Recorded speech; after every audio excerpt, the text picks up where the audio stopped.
Well, I was so ready to be like all prepared, and then my controller decides to not work properly, and for some reason be plugged in as two controllers, even though it just isn't, so I have to go fix that now.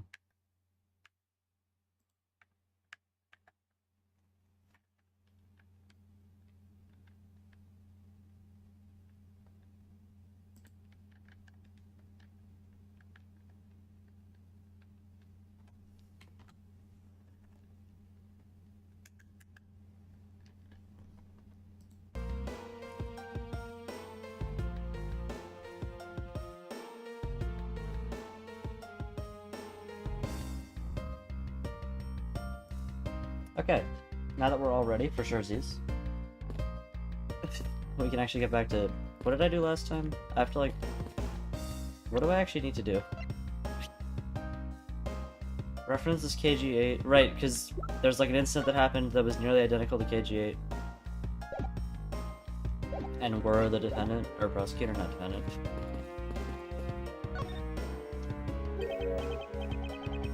And you are? Oh, me? Hey, pal. It's common courtesy to tell someone your name first before asking theirs. Point taken. My name is Miles Edgeworth. I'm a district prosecutor. A prosecutor? I've never seen a prosecutor as young as you, pal. I've told you my name, now would you mind telling me yours? Detective Dick Gumshoe, and just recently I achieved my dream of becoming a detective. It's more than a dream. It's what I was born to do. Wait. Maybe I should check and make sure I'm not really in some crazy dream first. This detective is entirely too excited to be on a murder scene. Also, Gumshoe's old theme is playing, so that's cool. So, Detective Gumshoe, would you mind telling me what you know about the incident? You know I don't have to tell you anything, right? I know that. But it would behoove you to fill me in on what you know. Wow, you're a problem with such a youngster, aren't you? Well, anyway, Detective Bad is the one in charge. So you're just gonna have to ask him for all the details, okay? As for me, I was guarding the door to the defendant's lobby number 2. So you were the guard detail. Did you notice anything strange while you were on duty? Well, I freaked out when I heard a gunshot and then I kind of froze. You're a detective and a massive gunshot? A measly gunshot scared you that much? Then again, I can hardly claim to not know what it's like to hear one at close range. Then Detective Bad came running to the scene. We went into lobby number 2 together and both men were lying there, dead. Is that everything?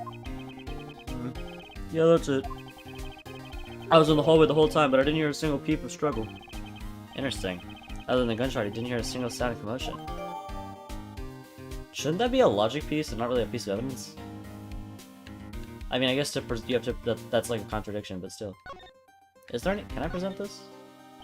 Do you have any insight on this, Detective Gumshoe? Well, as a detective, I'd rather see something that is actually related to the case, pal. And yeah, I thought this was related enough. Alright, cool. Who are you? Do you have a minute? What was her voice? I'm not really into talking to people I don't know. Especially at a time like this. I'm pretty sure I gave her like a smoker voice last time, but whatever, I don't care. I apologize for not introducing myself before bothering you. My name is Miles Edgeworth. I was to take Mr. Faraday's place in court. Edgeworth, huh? Never heard of you. So Faraday's substitute is a newbie, huh? I'll have you know, madam, that I studied under Manfred von Karma. Do not take me for some naive novice.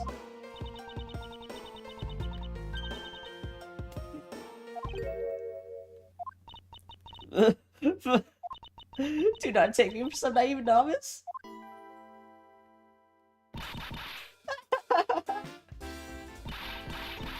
So you're a student of von Karma? I should have... Those clothes were a dead giveaway. Stop right there. These are the garments of one who gallantly presents their facts. Thanks for the great laugh, but try not to make me laugh so much, okay? I wasn't trying to do anything of the sort. Just kidding. I was just goofing around. By the way, do you know who I am? My name is Callisto Yu.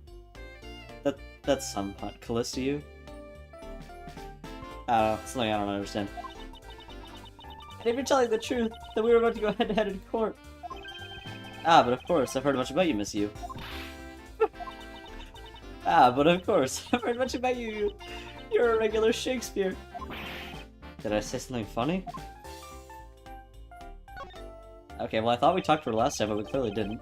I'd like you to update me on the situation. I don't really know anything. Why don't you try talking to those detectives over there?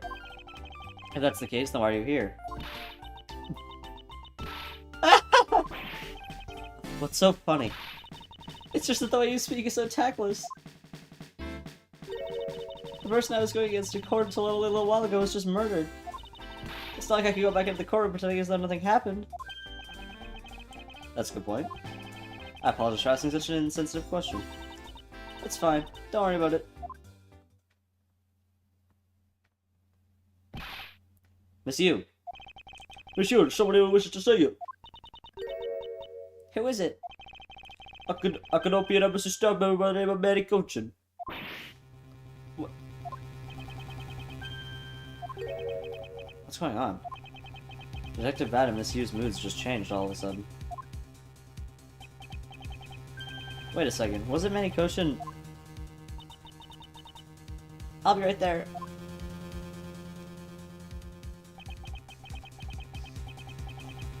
It's nice to see you again, Miss Yu.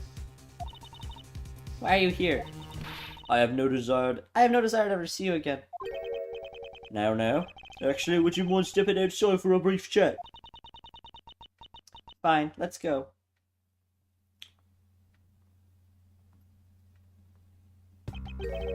Bad. Bon Karma. I knew you would show up. You usually do when the Yatagarasu is involved, and this case is no exception. Do you know Detective Bad, sir? Yes, he's like an old bloodhound that never leaves the scene of a crime. I don't know what the fuck I'm doing. If only we get a promotion and move on. The crime scene where a detective is most useful and effective. That's not his voice, I don't care. It's not like I didn't know that. Moving on though, Bad. The man I just passed by. Was he not the suspect from the KG8 incident? So I was right. Just what is that man doing wandering around here? That Faraday, I can't believe he let such an easy catch get away himself. I would have proved his guilt in 3 minutes. Bon Karma, I think you've said enough for now. It's in poor taste to speak like that about the departed. Very well. Back on topic, I'm placing Edgeworth in charge of the investigation here. Objection! What the? Bon Karma should be like 16, what the hell? What is she doing here? What was her voice? Papa, how can you place him in charge? Francisco, what are you doing? Yeah, that's what I'm asking. I'm here for summer vacation. What else? Francisco Von Karma. But she is here on vacation from Germany. She's the daughter of Manfred Von Karma and a student of his who's also a junior to me. You're the one who's junior to me, and don't you forget it. You're not conveniently avoiding the bar examination, are you? If you were able to pass, then I'll have absolutely no trouble at all. I'll never allow myself to lose to you. Never. Why does she always have to be this competitive? Anyway, Papa, are you really assigning Miles Edgeworth to cover the case? Yes, I am. Why do you ask?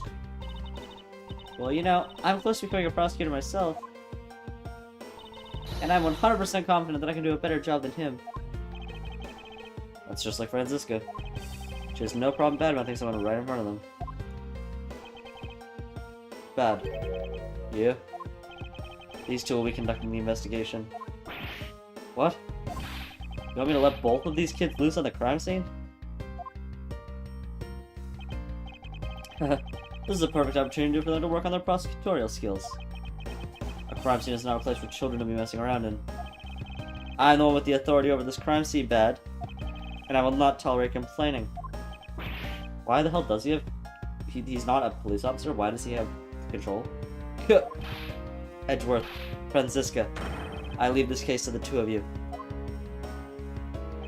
Understood, sir. Yes, Papa. I'll go take care of the paperwork right now. Remember, I'll accept nothing but a perfect report from the both of you. Do not disappoint me. Hold up, Von Karma. I still haven't agreed to this.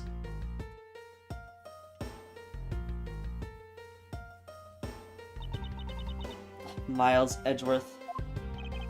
Been quite some time, Franziska. This will be the perfect chance for us to see which of us is truly worthy of the Von Karma name. Would it kill you to at least say hello? Long time no see. Very good. Just because you became a prosecutor first doesn't mean you can act all proud. She hasn't changed a bit. Miles Edgeworth. As I was saying, we shall see which one of us is worthy of the Von Karma name. For crying out loud, I've been reduced to a babysitter. Looks like Mr. Von Karma was successfully convincing the detective. That's just like him, he never fails. I'd appreciate it if you could quickly run me through the facts, Detective Bad. You're better off checking things out on your own. Very well. Seems like getting help from Detective Bad will be a most arduous task.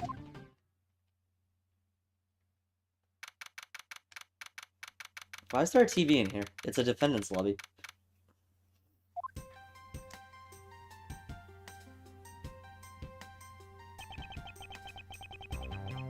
Ugh. Is the only real explanation that they kill each other simultaneously? Miles Edgeworth, you should listen to someone until they're finished talking. What are you talking about? I'll only say it one more time. This is a competition to see who's truly worthy of the Von Karma name. A competition. The person that figures out the truth first wins. Huh. So the person who doesn't discover the truth is a dishonor to the name? Exactly. I don't care that you became a prosecutor before me. I simply refuse to hear any more foolish things come from your foolishly foolish mouth. Huh. Fine, whatever makes you happy. Can I take that as you accepting my challenge? Isn't she like... Hang on. She is like 16, right? She's 13! What the f... How old is Edgeworth?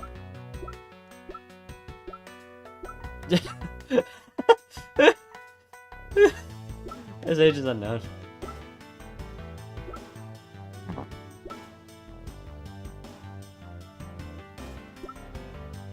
Wait, hang on. Oh, I don't have a thing for Edgeworth. Duh. Okay, whatever. Once again, whatever makes you happy. Huh, well then let's begin the investigation, shall we? She's 13, Jesus! I'm gonna find the perfect evidence and prettily present it like the professional I am. Meaning to discover the truth behind a crime, how delightfully childish. Are we actually gonna have to, like, compete? No, surely not. You kids over there, hold it. Kid? Serves you right, Miles. He just called you a kid. I said kids, kid. How dare you call me a kid as well? I'll do what I please, and I won't allow you to cause a ruckus on my crime scene. He's getting the southern voice. Hey, big guy, you're gonna watch over these two. Yes, sir. Detective Bad, sir. Now, what do I say from now on, kids? Okay? You better not get in our way, Scruffy. You feel the bite of my whip if you do. Eek! Then you prosecutor boy. Let's get your investigation started already, alright? Great. Now even that detective is treating me like a child. Alright, it's time to get investigating. Get a move on, prosecutor boy. My name is Miles Edgeworth. If you were to call me prosecutor boy one more time, it will be my duty as a prosecutor to look into your monthly salary. He just met Gumshoe and he's already slashing his salary. And what would you do with my salary after you saw how much it was? That's up to you now, isn't it? Really? Sounds good, pal. He's so naive.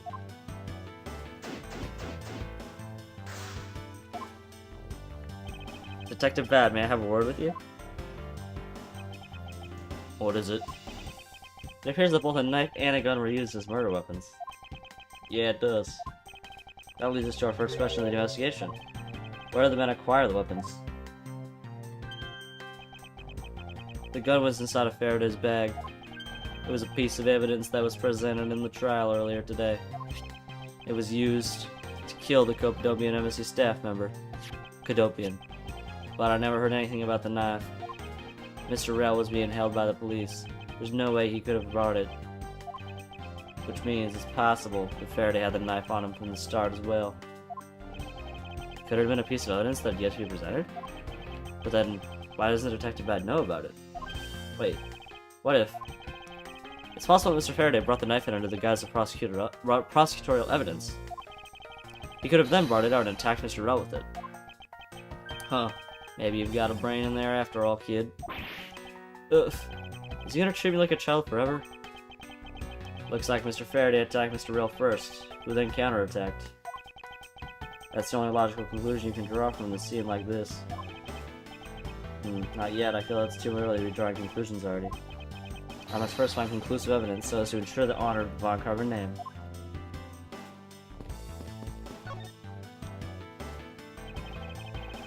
Looks like Mr. Faraday fell on top of Mr. Rell. At first glance, it seems like they must have killed each other, however. Using logic, the only logical conclusion is, aha! What was that outburst for? My detective's instinct just hit me real hard. It was Mr. Rell that fell first, see? You don't need a detective's instinct for that, it's common sense. But I suppose we won't know much more than that until after I examine the bodies. Alright. Looks like Mr. Faraday died while holding the gun in his right hand. So he shot Mr. Rell and then fell on top of him while still gripping onto the gun. I guess that does seem kind of strange, huh? I mean, why would Mr. Faraday know how to fire a gun? It's not exactly rocket science, even I know how to pull a trigger. Although I don't ever need to use one. I hope I never have to fire a gun either, pal. But it sure does look cool to hold a gun in your hands. Here's the police's screening procedures need a thorough review. Anyway, I should jot down some note about this handgun in Mr. Faraday's hand.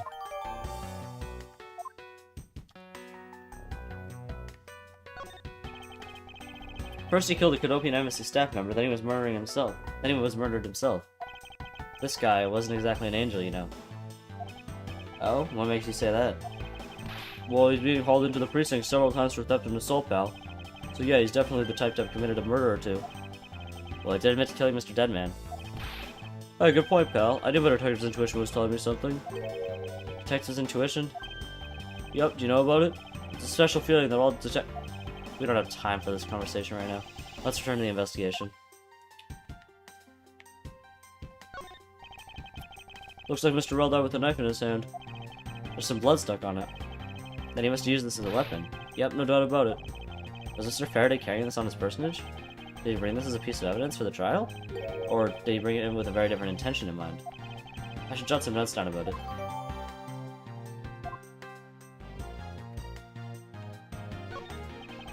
Mr. Faraday, how ironic it is for him to lose his life in a courthouse. Yeah, why did I feel like this? I don't know what to say. I can't believe this happened while I was on watch, pal. Rather than beating yourself up, you should spend your time continuing the investigation. Didn't you become a detective in order to solve crimes? Yeah. Then get back to work, find out the cause of his murder. Right, I'm on it, pal.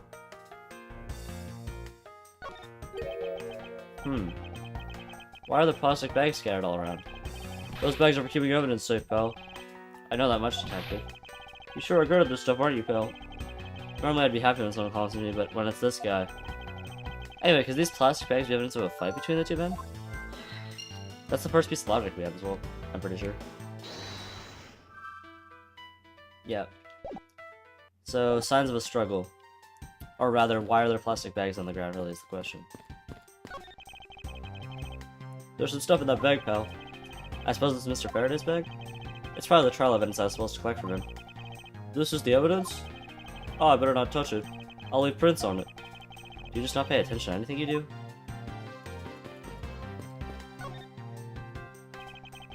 There are some plastic bags stacked up on the table. There's a tea set too, but there doesn't seem to be any sign of a disturbance. Yeah, the table's all neat and tidy. Is it that simple? Maybe they were super quiet in their scuffle. After all, I didn't hear anything from around this hallway, you know.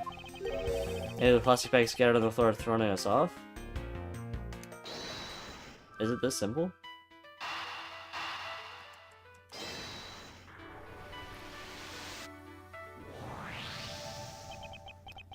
There's a very tidy pile of plastic bags on the table. And yet, a portion of them wound up scattered on the floor as well. It's just not likely that the ones on the floor were knocked over during a struggle. In which case, might there not be another explanation as to how they got there? I'm sorry, I was intending on streaming, but I just really need to go to the bathroom. So, I'll be right back.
What's up, guys? I'm back. Quick break.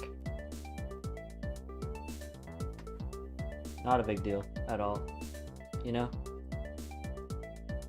Another reason. I believe it's possible the blood on the outside of its bag is related somehow. You please get that blood away from me, pal. Detective Gumshoe, whose blood is on this bag? Hold on, let me ask the lab guy. Alright, please hurry. Wait till you get a load of this, pal. It's not it's Mr. Faraday's. Oh, and the technician said they didn't find anything else on or in the bag either. It would appear this bag is a very important piece of evidence. Okay, if you say so, I'll leave it in your hands, pal.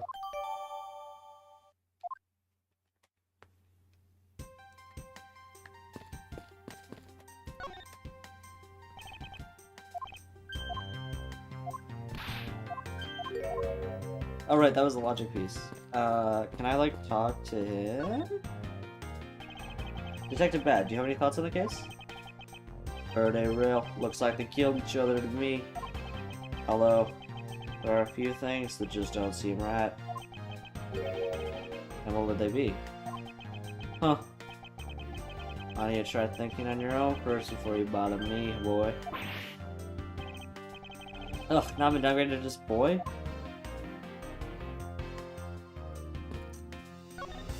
Is that it? Is that all I have to say? Ah, okay.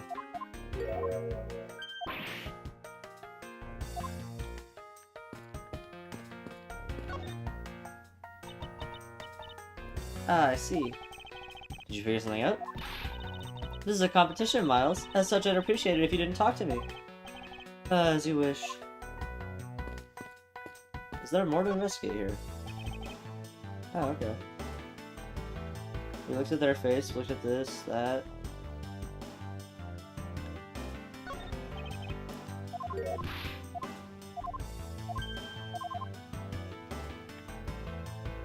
Oh wait, is there something in his hand? His hand is a little black down here, see? I wonder what it could be. If you look closely. This watching pattern resembles an ink stain. Okay. An ink stain? Yeah, I usually get ink on my own hand when I use my father's pen. Feather pen? I've never seen one before. Sure you aren't just making it up, pal?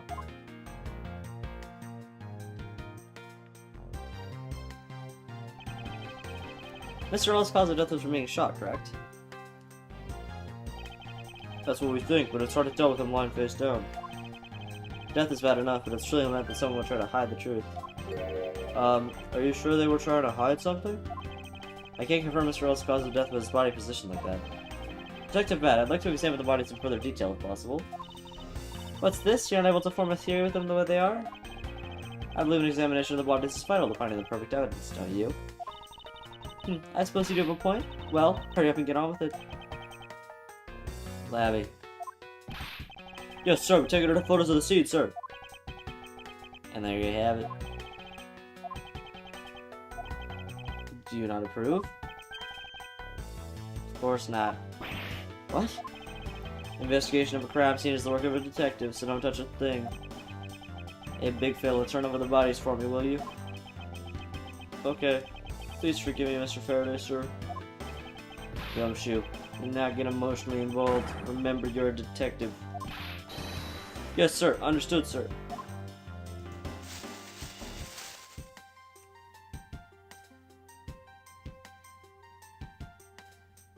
Whoa, that's 2 holes. Why is there blood on like 2 parts of his body? There's a knife wound in his chest here, see? I wonder if the one matches with the knife Mr. Ellis is holding. Labby. Yes, sir. Verifying now, sir. Make it quick.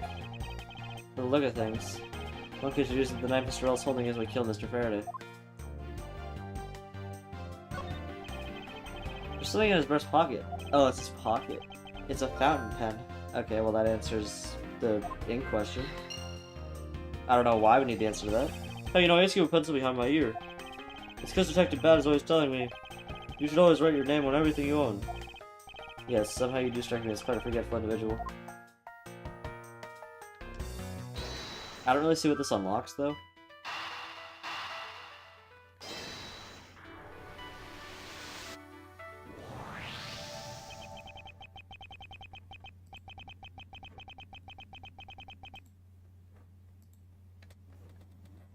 The splotch on Mr. Faraday's hand. I wonder if it might be ink from his fountain pen.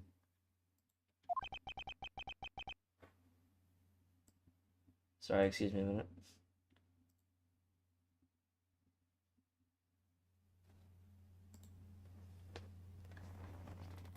Oh, let's ask the lab guy.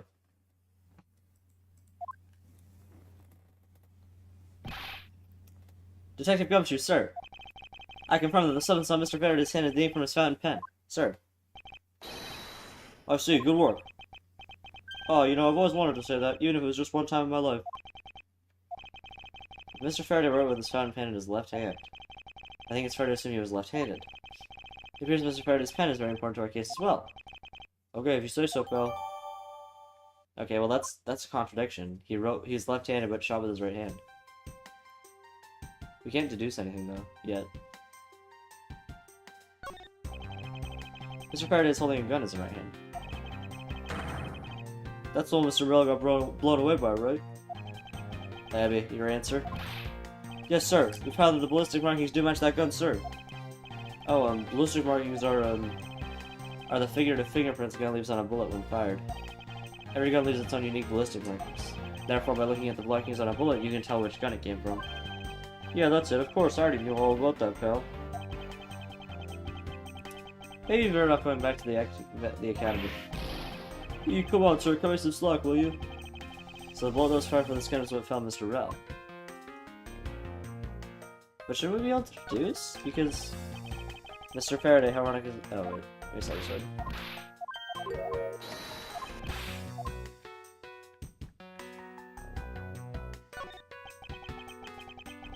It looks like Mr. Faraday was stabbed with his knife that Mr. Rell is holding. Yoch! What's wrong, detective? My stomach started to hurt from just thinking about being stabbed. Just keep your mind on the case, alright?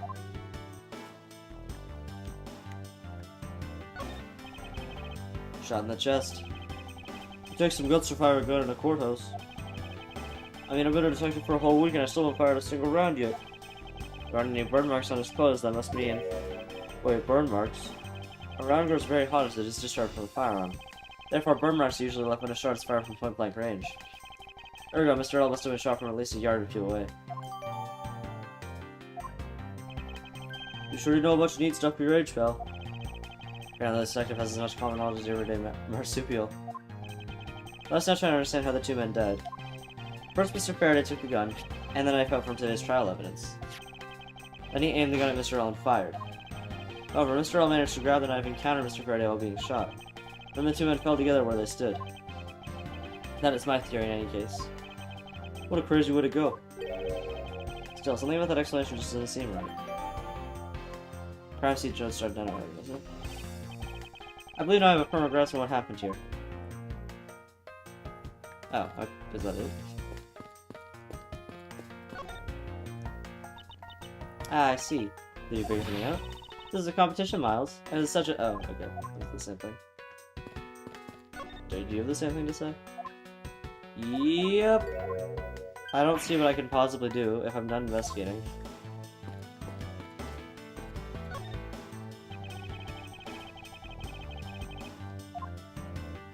Is there anything else to investigate in the room? Looks like the stuff is ready disposed of. So soft, I can sleep for all 25 hours of the day on this thing. If only I could dispose of him.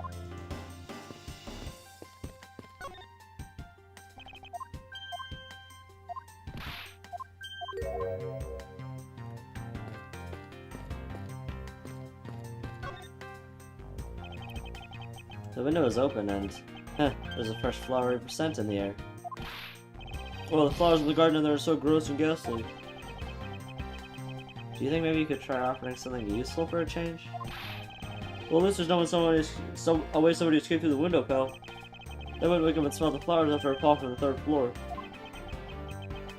Are you willfully ignoring the fact that there are also iron bars on the windows?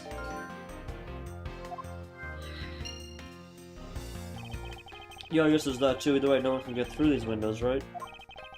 They thought of everything when they were designing this courthouse. Very nice. No human climbing the windows, the scent of flowers in the air. I don't think the scent matters, but... Huh, no human can climb through the windows. Are we sure? Whoa! What is it, Detective Gumshoe? My TV at home is so tiny compared to this one, pal. Then perhaps you should purchase a normal-sized television like this one.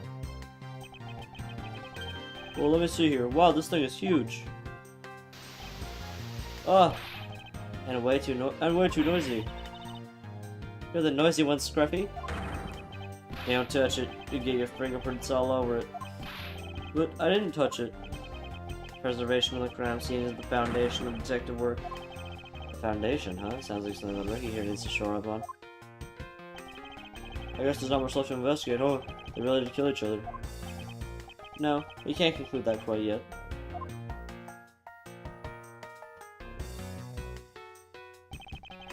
There's something I find very peculiar here. The theory that they simply killed one another is too simplistic in this case. In fact, there's actually a contradiction that shows that there's another possibility. No way, pal, really? I suppose I'll just have to show you the conflict in this crime scene.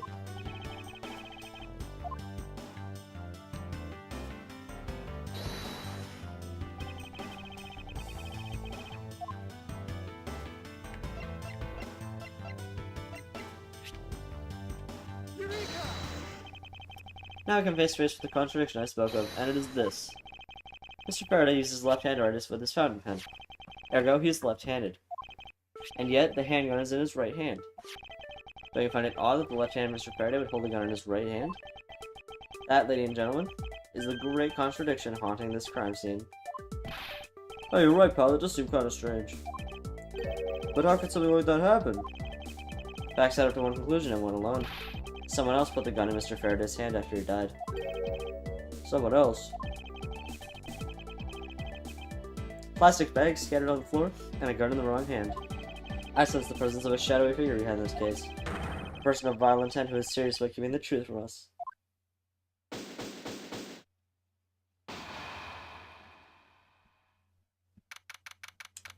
September 7th, District Court, Defendant Lobby Number 2. Here's the autopsy report. It is probable that Mr. Rell survived for a short time after he was shot. However, Mr. Faraday died instantaneously from his stabbing. Interesting.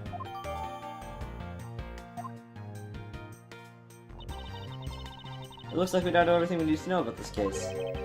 Are you sure we know everything? Of course. The instant began with Mr. Faraday attempting to get his revenge. The prosecutor went into a rage for being accused and tried to kill the defendant. But the defendant fought back and they ended up killing each other. It's all very clear and simple. There's absolutely no margin for doubt. Do you really believe that to be the truth? Are you saying that just because I figured out the truth before you, that you don't want to believe it's true? Ugh. It's alright. If you disagree with my argument, then prove me wrong. Well, if there are any contradictions to be found, that is. Don't worry, I will.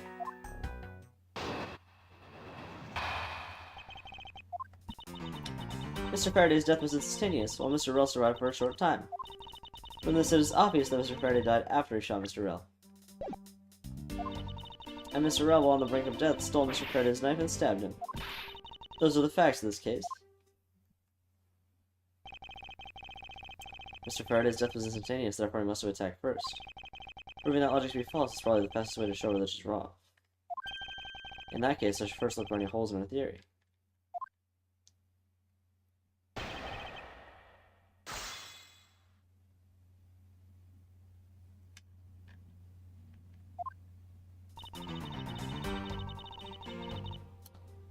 Okay, Mr. Faraday's death is instantaneous. From this, it's obvious that Mr. Faraday died after he shot Mr. Rell. I mean, he didn't though, don't we have evidence of that? Like, is the handedness enough? Found in Faraday's hand.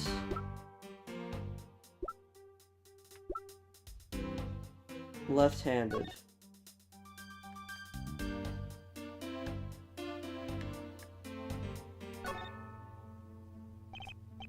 It seems Mr. Faraday was in the habit of using very nice fountain pens. That's the total opposite of me. I don't get those things at all. Well, I think the pencil behind your ear suits you just fine. Really? You think so, pal? Man, I knew it was worth something. That wasn't exactly a compliment,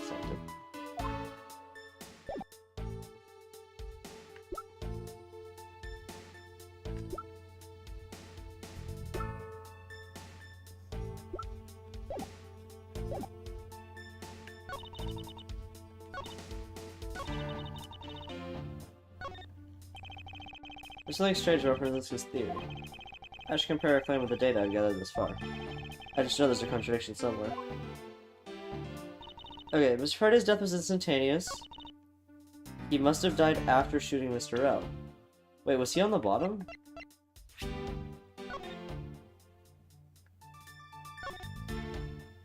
Faraday died of a knife stabbing to the chest. Fell out of a bullet wound.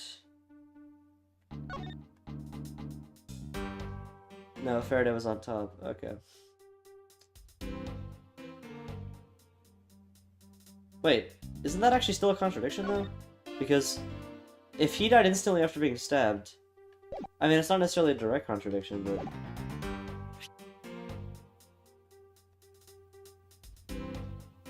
No, Mr. Faraday died after he shot Mr. L. That's not a contradiction. Because, yeah, he was just alive for a few more seconds.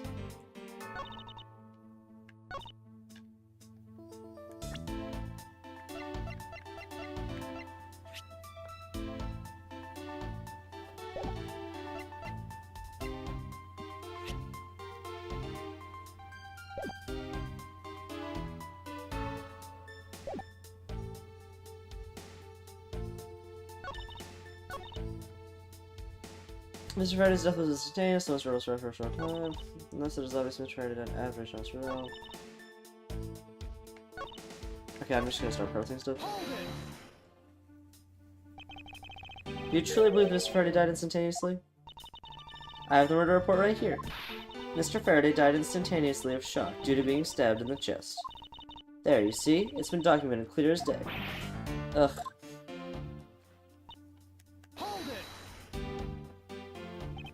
Mr. Faraday shot Mr. L before he died. Do you have any basis for that statement?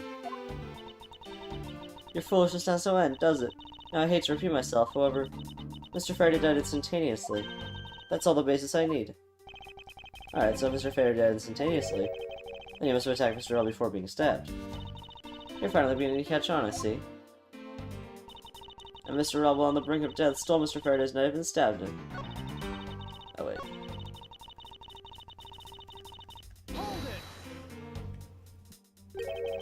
So you believe the dying Mr. L stole the knife from Mr. Faraday? Mr. L became desperate and he did not want to die. Human beings can do amazing things when they are put to the test. So the two men struggled. Oh wait. The two men struggled. There was no struggle. The masking edition of this room is a testament to their struggle. Yes, my logic is perfectly sound. Can you really say that it's perfect? What are you insinuating? Nothing. However, I can't let what you said slide by without further inquiry.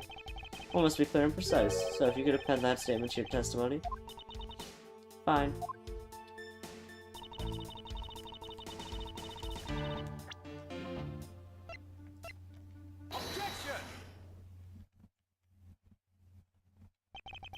If the two men were fighting, their struggle would have surely caused quite a bit of noise.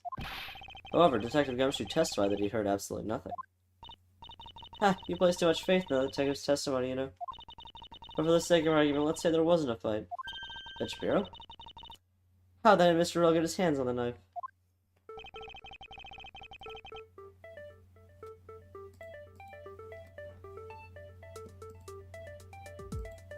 Mr. Faraday's bag was sitting right here in lobby number 2. It is not hard to imagine that perhaps Mr. Earl saw a chance and took it out at some point. So what you're saying is this. Mr. Earl took a chance when he saw the opportunity and took the knife from the bag. And then Mr. Faraday shot Mr. Earl after being stabbed. Isn't there something strange in Francisco's statement just now? Wait, something doesn't add up. Oh, really?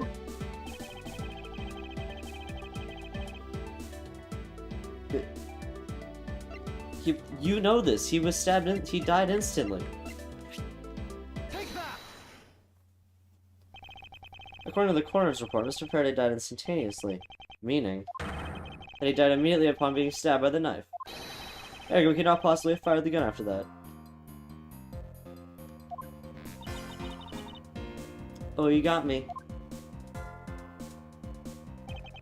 But of course. Well then, if the report is correct, then there's only one correct explanation. Do we suppose that Mr. Earl attacked first? Then Mr. Faraday, who died instantaneously, would have been unable to kill Mr. Earl. Therefore, Mr. Earl must have stabbed Mr. Faraday after he was shot. And they both died. That That is the only explanation that makes logical sense. Negating your opponent's ideas in order to prove your own theory? I see you've been studying, Franziska. I just wanted to explain it to you as simply as possible. Before you foolishly propose a foolish theory that only a foolish fool like you could. How naive of you to believe that only your opinions are valid. But still expect to discover the truth that the crime scene offers you. Franziska, we still got a ways to go. What are you talking about? Are you saying there's a flaw in my logic? Mr. Faraday died instantaneously, and the fact that he did is what gives rise to the contradiction in the scene.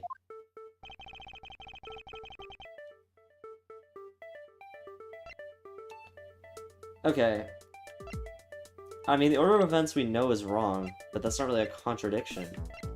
I feel like it has to be the bodies, right? Because if Faraday died instantly, how the hell is he on top?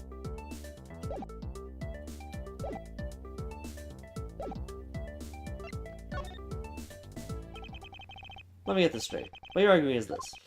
Mr. Faraday took the gun from his evidence bag and shot Mr. Rell. Then, the wounded Mr. Rell found an opportunity to take the knife and strike back. Upon being stabbed, Mr. Faraday died on the spot and Mr. Rell died thereafter. If that's the case, then how do you explain this? Take a look at the order in which their bodies are piled. No! Mr. Faraday's body is lying on top of Mr. Rell's. Therefore, Mr. Rell must have died before Mr. Faraday. Impossible! Yeah, I agree, it seems strange no matter what angle you approach it from. Which means that the real mystery behind this crime that we must solve is... No! Not so fast, Miles Edgeworth. What now? I still think that you ought to think of her a bit more outside the box. And that it's even clearer now that the incident started with Mr. Faraday's murderous intent. She sure bounced back quickly. An explanation won't be enough this time. It's gonna take some very decisive evidence to prove her wrong.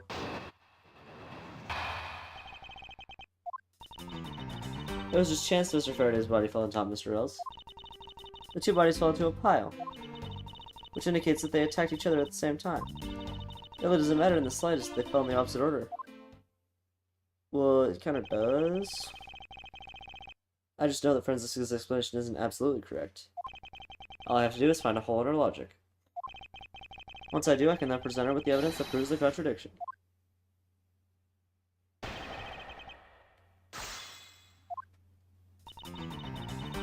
It was just chance that Mr. Faraday's body fell on top of Mr. Rell's. The two bodies fell into a pile. Okay, whatever, we don't need to read this again. It was just chance that Mr. Faraday's body fell on top of Mr. Rell's. The two bodies fell into a pile, which indicates that they attacked each other at the same time.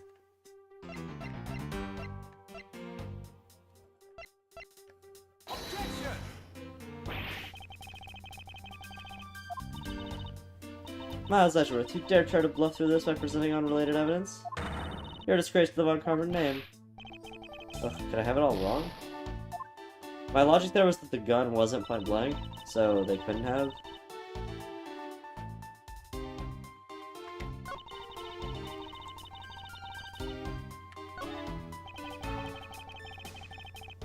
The fact that the order they attacked each other varies from the order they fell in doesn't cause a problem for me.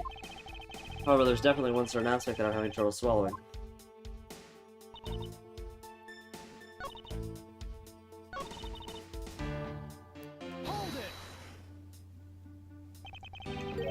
What do you mean by they attacked each other at the same time? I assume Mr. Faraday had the two different weapons in his hands. He made to attack Mr. Rell while holding both the knife and revolver.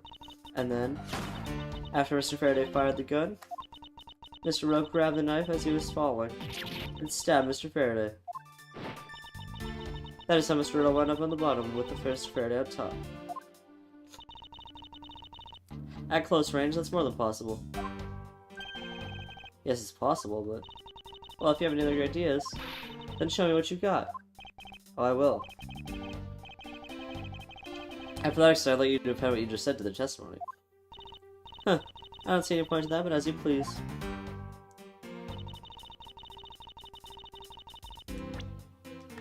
No, it doesn't.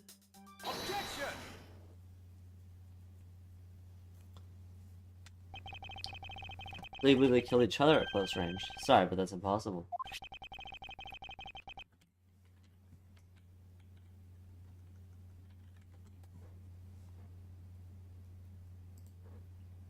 just as is written in the crime scene notes. The firing on the handgun did not leave gunpowder burn in Mr. Rell's clothes. Therefore, Mr. Rell and the gun must have been separated by a distance of at least 2 or 3 yards. Ah! Yes, this is by far the biggest contradiction. The two bodies are piled on top of each other, yet the gun was fired from a distance. And with there being no chance Mr. Rell moved that far after being shot. That leaves only one possible explanation.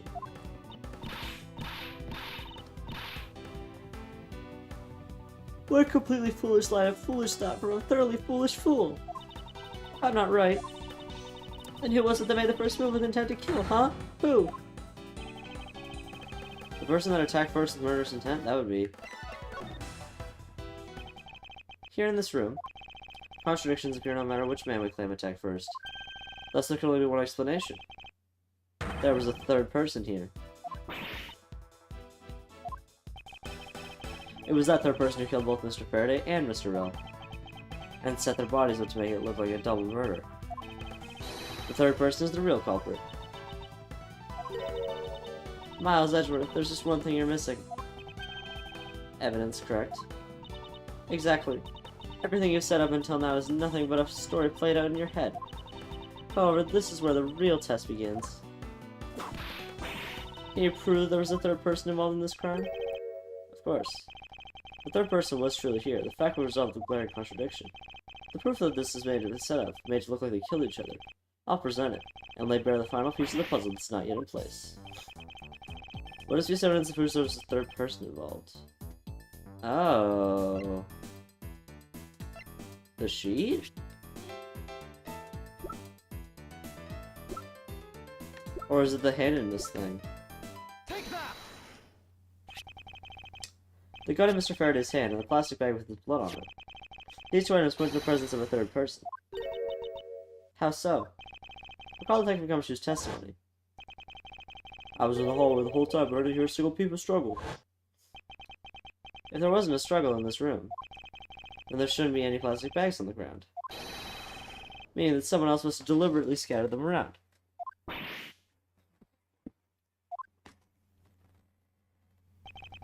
Do you not see the possibility in this? Disregarding the gun for the moment.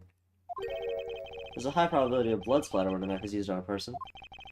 If the culprit held the knife with a plastic bag around it, they could use the bag to catch any blood splatter from when they withdrew the knife. Then by spreading a few more plastic bags around, mixing the bloody one in with them, and arranging them to make it look like there was a struggle between the two, they were able to conceal their presence. Ah!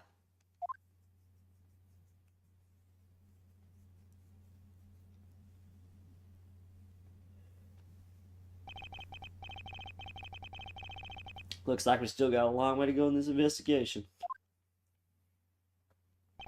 Yes. Objection! What the f... What a mediocre objection. What the heck's up with you, pal? Mr. Bad, I advise you to... Wait, what was her voice? Mr. Bad, I advise you to place Detective Gumshoe under arrest. What? What's the meaning of this?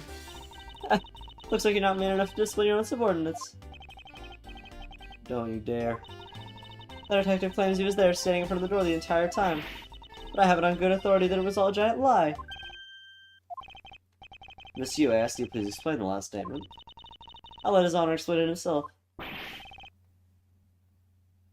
I saw with my own eyes, I tell you. During the recess, there was a period of time where there was no one in the hallway.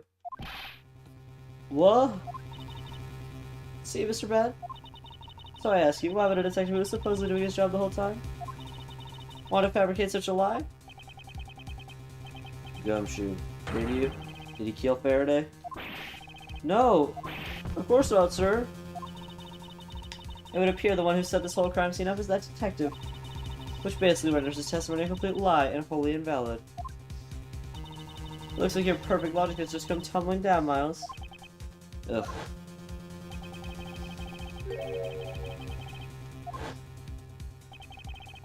Is that statement really a lie? Detective Gumshoe, you're now a suspect in the murder of 2 men. Now spit out the truth or so help me. I haven't lied to anyone, sir. Honest. I really was there. I was in the hallway the whole time. Hold it! Detective Bat, I ask you to please do not act without my permission. After all, I am the one that is heading up this investigation, am I not? Don't act like you know what's going on, boy.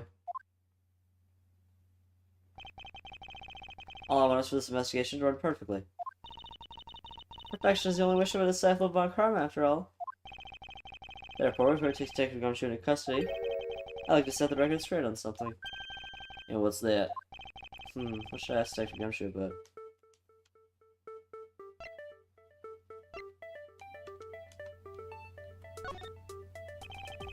Detective Gumshoe, I take it that no one else was in that hallway at any time, correct? Huh? Oh, of course not, pal. You're being awfully defensive. Might you be hiding something from me? Watch your mouth, pal. You can come around saying stuff like that about me without any evidence. I suppose you're right. I have no evidence at this point. Miles Edgeworth, how can you be losing a battle of wits with this detective? You're a disgrace. Ugh. Maybe I should ask about something else. What should I ask? Okay, what? Detective Gumshoe, why were you missing from the hallway for a span of time? Look, pal, like I said, I was there the whole time, okay? There's testimony against you. Miles Edgeworth, why are you wasting your time with a completely useless question? The only logical reason as to why he was absent is that he was busy committing the crime. Anyone who says otherwise is a fool. Ugh. Okay, well. I suppose the one thing I'd like clarified is Detective Gumshoe's motive for committing this crime. Huh. Motive, Gumshoe, you got a grudge against Faraday or something? No, sir, not me. Not a single bad thing against Mr. Faraday, sir. Is that a fact? Objection! You really have a problem with lying, don't you, Detective Gumshoe? I'm telling you, I am not lying. The more unnatural you act, the more suspicious you become, you know. If you want a motive, Edgeworth, I have one for you already here. Could you please share it with us? However, be forewarned that I won't hesitate to object to the flight of fancy. Because all I'm interested in is the correct explanation. You're serious, aren't you? Fine. You amuse me, so I'll humor you with a little courtroom practice.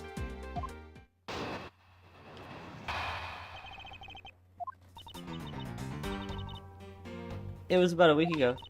I saw the detective get chewed up by a livid Faraday in front of the precinct. He stood there super pale as Mr. Faraday yelled, "That's a salary cut for you, you nimwit." A brand new detective suddenly gathered his salary cut. That's the reason enough for a grudge. Well, how's that for the perfect explanation? What evidence do we have against that? You totally misunderstand me, pal. No matter how mad I get, I can never hold a grudge. Quiet. We can't trust anything you say. Sir. There's nothing wrong with the motive she proposed, per se. But there are some gaps in her logic that need to be filled in. Just to use perfect explanation. It may not be so perfect after all.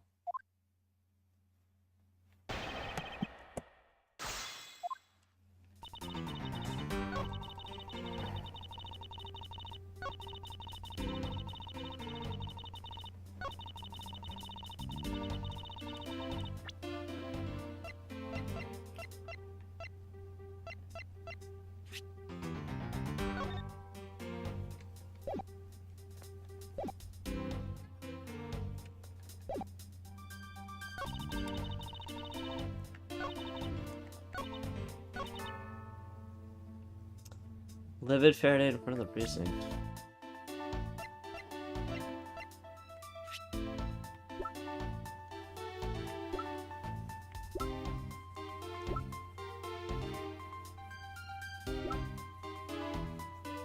Is it gonna be based on his handedness again? Is he gonna like do something with his right hand?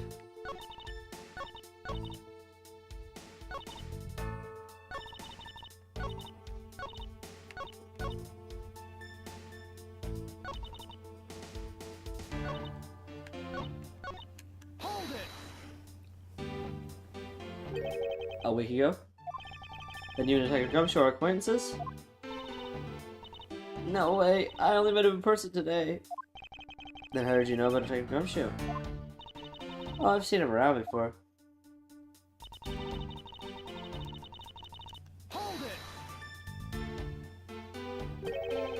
Mr. Faraday was upset. Yeah, you know what else? Mr. Faraday isn't exactly known to get angry often. But there he was, totally beat right in the face. And the offering detective just stood there, pale as a ghost, like he was about to die. Just like the face he's making now, right? Ugh, I'm completely innocent, I tell you.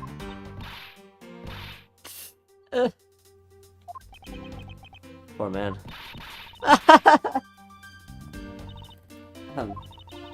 It was quite the scene with the detective.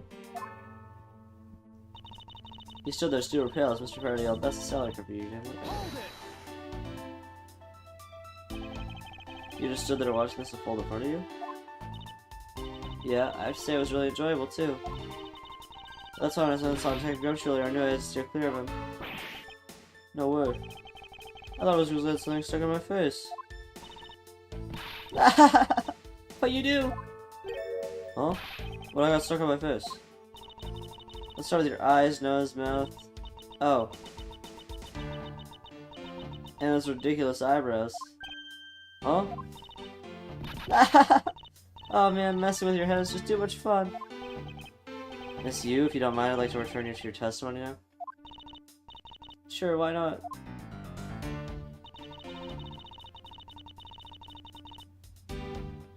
Hold it!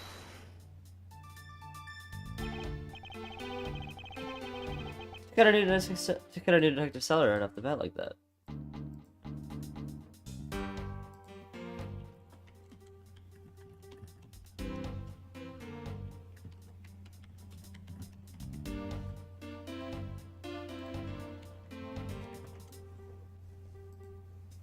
Cut a new Detective Seller right off the bat like that. I'm not really familiar with the way you guys relate, but is that common practice? Speaking of cutting a salary, did you threaten to do that to me earlier too? I suppose I did. It's only natural to cut a worthless detective's salary down to their actual worth. My father can even fire anyone new role with a snap of his fingers. Do you think maybe that's the reason enough for detectives to hate you people? Well, I guess. They really shouldn't cut people's pay. Detective bad. I'm telling Mr. Von Karma cut your salary earlier? Okay, that did literally nothing useful. Getting your salary cut. He was standing outside the precinct. Yeah, I feel like this is the most suspicious thing, because I feel like that wouldn't happen. Like, is it gonna be like he was, like, out of the country or something? Before, like, today?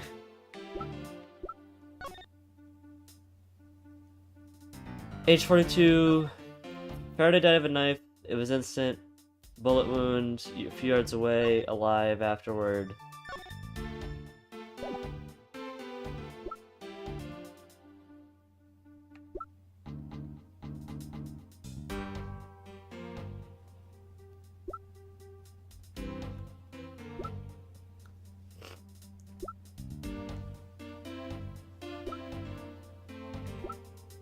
What is KG8?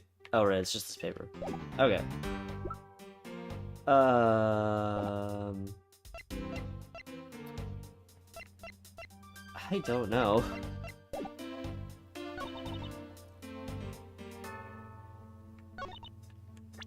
Is it like... I feel like it's the fact that Gumshoe wasn't a detective a week ago. Like, didn't he just become a detective super recently? But I can't, like, present that.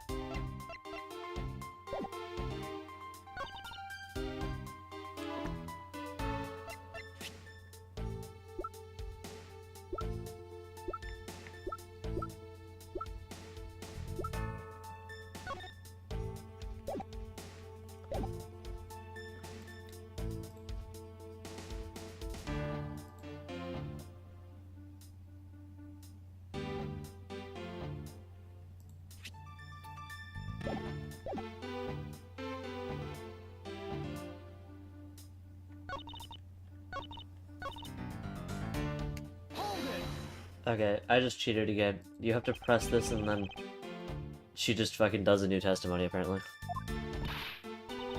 Is it not to your liking? Unfortunately for you, it's just not to my standards. Oh, is there something you want me to clarify in that case?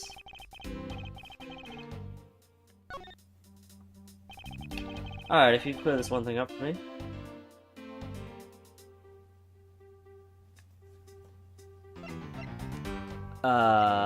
We already know how he was killed. The motive is supposedly that he's like mad at him for cutting his salary or whatever. Oh wait, no, but that would have only been for... Oh. We already know Faraday and Gumshoe's relation, which was that they were like talking to each other outside of the precinct. I understand Detective Gumshoe's potential motive for killing Mr. Faraday. However, what about his motive for killing Mr. Rel? His motive for killing Mr. Rel? Like I would know. Huh. There was no clear motive for both of the murderers.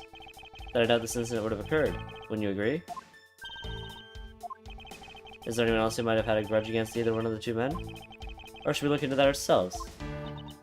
Oh, in that case, I have absolutely no idea. Well, but that's impossible. She must have something. Wait! Can you please not glare at me like that? It makes me laugh. I didn't even do anything, you're already laughing away. Well, anyway, the way I see it, as long as you had a motive to kill one of the two, this crime would have played out the way it did anyway. Oh? Would you care to explain your logic? And this time, please try to provide a truly perfect explanation. Perfect this, perfect that. Stop being so uptight, or is that a requisite trait for being among karma? Miles Edgeworth, I demand that you shut this rude woman up. I wish you'd both be quiet for just 1 second. Ugh, oh well, I guess I'll just have to explain it to you, you kids.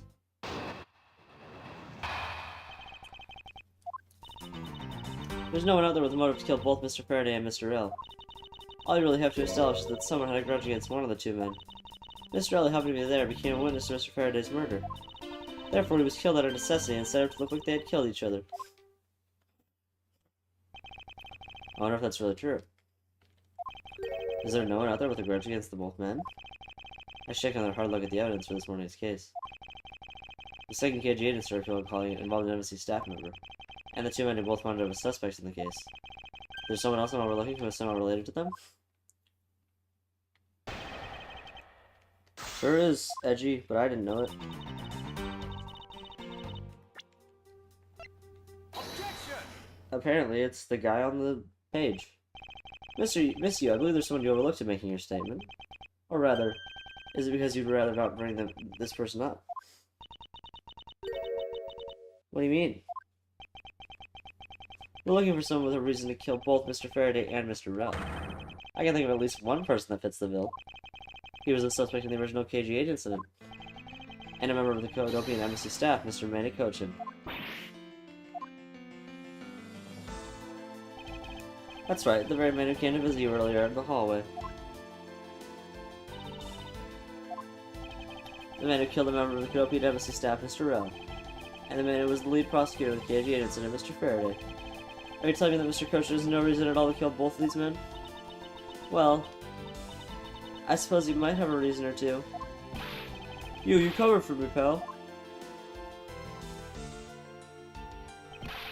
Maybe you're not such a bad guy after all. Don't get ahead of yourself. You're still a sucker, I think. No mistake about that. The perfect evidence, the perfect testimony. These are the only things that I hold. But I didn't do it. Huh, you'll stay under my authority and go investigate Mr. Manny Kochin for me. And remember, I will not be very forgiving should any of this leak out.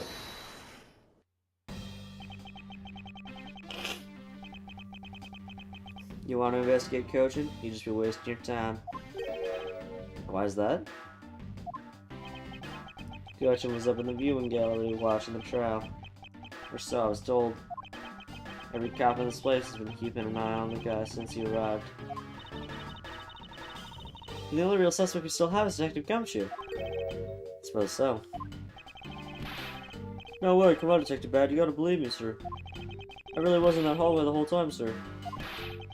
I never took a single step into this room, sir. Okay, then are you saying there was someone else who passed through the hallway? No, there was no one else, sir. Then why should I believe you didn't do it? That is one incredibly foolish detective. Standing right in front of a crime scene all by himself. This is good as confession of guilt. After 2 minutes, a bit strange. Most criminals will fabricate some sort of lie to escape their crimes. And if that detective really wanted to prove that he was innocent, you'd think he would at the very least offer up by Space Devil on duty or the like. Come on, Gumshoe, top your interrogation. Detective Bud.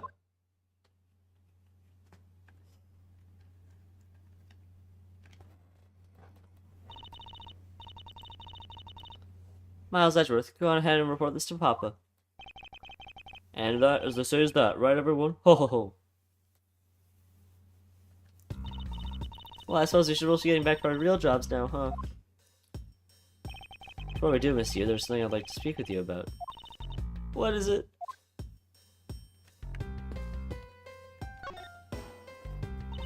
So, what did you want to ask me about? The current case of the murder could be announced to staff member. Other people have begun calling it the second KG8 incident. Only among you law enforcement types.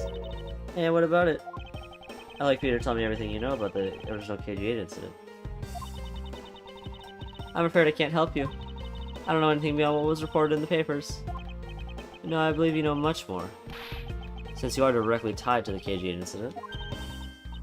I'd appreciate it if you stopped me with false accusations. Baseless outbursts are useless both inside and outside the courtroom, don't you know? I do, but I also know that I do have a leg to stand on here. Think you can stop making that ultra serious face in front of me? Ugh. If you could please stop laughing for just 1 second. I'm not gonna make any hard way like this. I'm just gonna have to go show her. Exactly how related to the KG8 incident she is.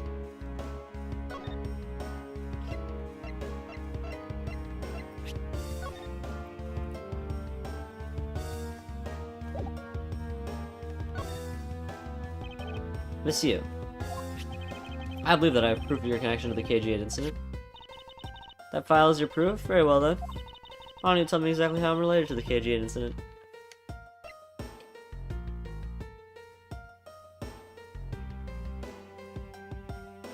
Wait, it literally says directly on it, I just didn't read it properly. The victim. Oh, yeah, that's her sibling. Same last name.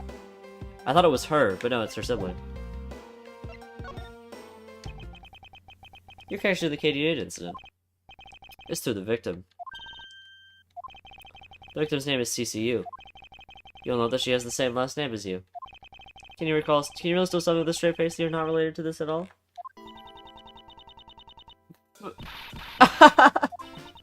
Sorry. Hope we're not related. What? Just kidding. You asked that question with such a serious look on your face that I couldn't help but... Ugh, Miss Yu. I ask you, please tell me the truth. Alright, I'll tell you everything I know. This theme is really weird. This theme only plays... When has this played so far? Like, it's a very specific thing. As you guessed, the one who reported the smuggling activities of the Amano group was my sister, CCU. As I thought. And she was killed right before she was to testify at the impending trial. I'm Manny Cochin. Because he was tried once and was acquitted, he gets to live out the rest of his cushy life completely carefree. All because of a lack of evidence.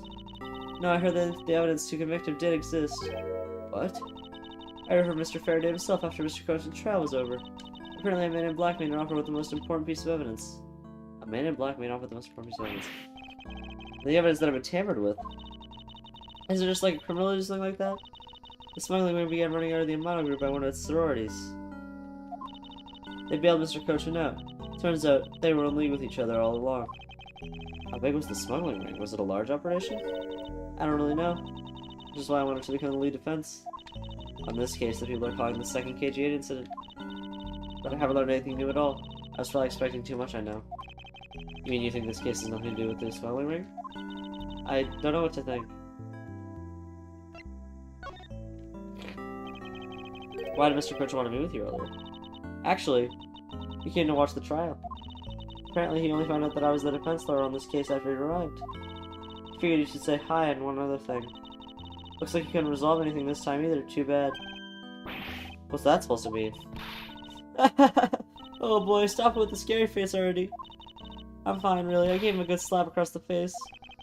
The way she talks about slapping as she laughs that way is kind of creepy. But it's just as Brad said. He's not related to the double murder. I asked around if people in the gallery claimed that he was in his seat the entire time. Talk about cruel fate. Well, this is about all I know. Sorry. Guess I wasn't much help, huh? That's not true. Sorry I made you recall such a painful time in your life. Edward, you really are too serious for your own good. You really need to learn to relax. We wouldn't want you to die of stress, would we? Thank you for the advice, but there's no need to worry. I work in my own way, and I'll catch this criminal in my own way as well. You'll see. Look at you with your game face all ready to go. I'm making no such face. Did you know? Laughter's the best medicine, Edgeworth. Oops. Don't you get tired of making such a serious face all the time? I'm charged with making sure that all criminals in this world are found guilty. I have no need for laughter. There you go, making that face again. Oh well. I've gotta get going. I still have a few loose ends I need to tie up.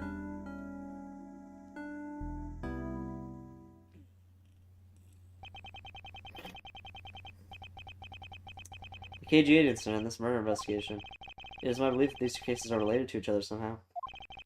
Plus that detective, Detective Gumshoe. It's obvious he's lying even through the lie is starting his chances. Clearly this case is far from over. But whether or not that detective is the murderer can only be determined once I've completed my perfect investigation. Miss Von Karma, I swear to uphold your honorable name, or my name isn't Miles Edgeworth. Alright, and that's it for today.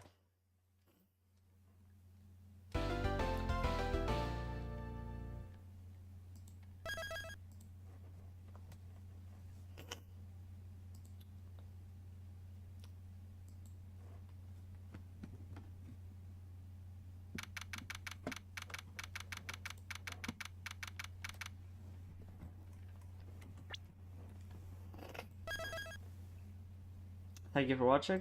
Hope you enjoyed. And yeah, that's the game.